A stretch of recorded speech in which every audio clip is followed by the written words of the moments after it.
So welcome back to the channel. It's awesome that you're tuning in. In this video we are going to be doing chit chat about the Beelink GT Ultra. This is, by the way, the Intel edition. I understand they also have AMD Ryzen versions. However, when you're looking at the GT Ultra, this comes with a 13th generation i9 processor. And I was really intrigued to see what we can do. However, when it comes to playing some games with the onboard GPU and how can we having some rendering process going on. 32GB memory and 1TB of internal storage, and we have the option to upgrade it with an external GPU. Nevertheless, I reviewed a lot of Beelink products throughout the years and I can tell you that I'm always quite satisfied with the overall quality. Only this i9 is slightly different when you're looking at the other ones they have released. So later on I will show you what I exactly mean. In here we're finding the manual, the GT Ultra manual, with explaining a little bit about the product itself. So let's see what we're getting in here. So explanation of the connectors and of course the extension port when it comes to adding a GPU. Next up we're having everything you're going to be needing, and what you can actually see, and that is one of the biggest differences, there is no external adapter. Nope, because the power supply is built inside of the machine. One of the things I find always very convenient, that they're going to be giving you pictures, stickers, whatever to explain how the device works. So my first impression is quite positive. This thing is quite heavy, but also when it comes to the size, this thing looks like a really quality product. And I think that is one of the appealing things of Beelink. I've been reviewing those GTR series with the AMD Ryzen on the inside, and all of them I was very pleased with basically what I'm seeing in the outside, but also in the inside. Next up, we're going to be having a very interesting comparison. I love the clean look. At the front we're having an on and off switch. We're having everything going to be needing for connecting a controller, even an SD card. So I think this machine is not built for gaming in my opinion, it's more for office work. We can of course play some games with it if you want to, but we're going to be testing that out, what we're getting with the onboard GPU. So we do have a nice amount of USB ports at the back, but in my opinion you can never have enough of them. But you're going to be plugging in the cable of the power straight into the Beelink mini PC. Going into the BIOS, here we can find all kinds of information regarding what you're getting when it comes to the specifications. Later on we're going to be doing a little bit of a CPU Z and then wicked nerdy time. However, when it comes to the clocking speed and everything, there is a lot we can change out, including thermal configuration and everything else. So what I'm going to be doing in this video, I'm just going to leave it as it is. I don't want to do a little bit of an overclocking, I just want to keep it basic as it is, how it comes out of the factory. Boost performance mode has been activated, standard, so we're not going to be changing it out, and it will be interesting to see what we can do when it comes to the settings. We're going to be pushing it to the limit, but as you can see in the BIOS, there is absolutely a crazy amount of stuff that we can change out. We can even mess with the thermal functions if you want to. So if you want to say like certain moments that the machine should be like clocked back to a certain, let's say, clock speed when the temperature is reading a certain amount. However, there is a lot of stuff we can do, but I'm not going to be touching any of these things. I'm just going to leave it as it is already mentioned before. So let's get into Windows.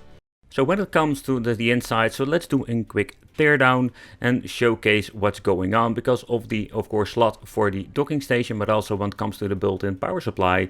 This is a very interesting mini PC. This looks kind of cool and also completely different.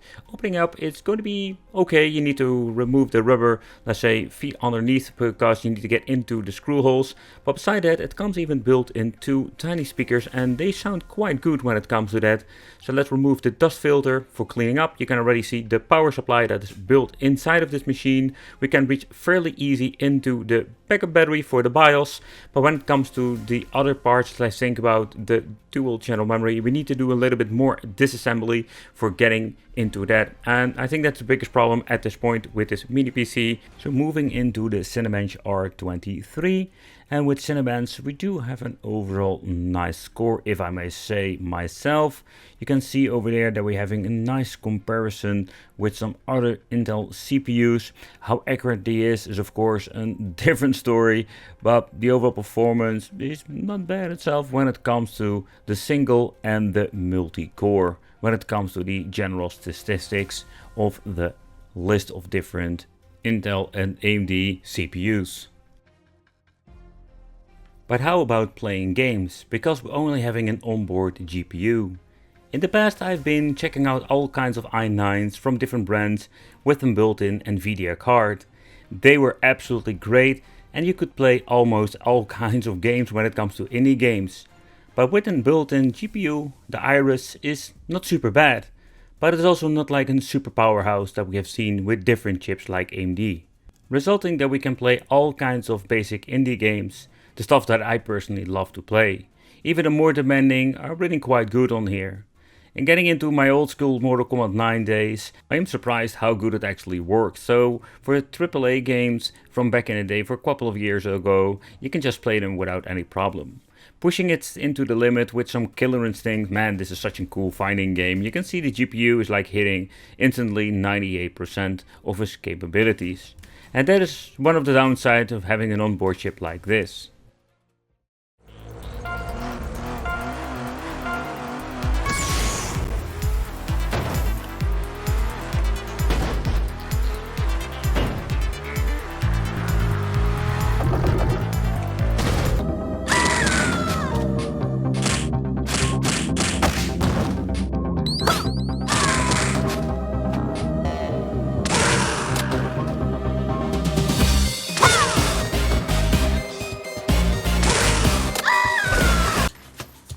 Wretches.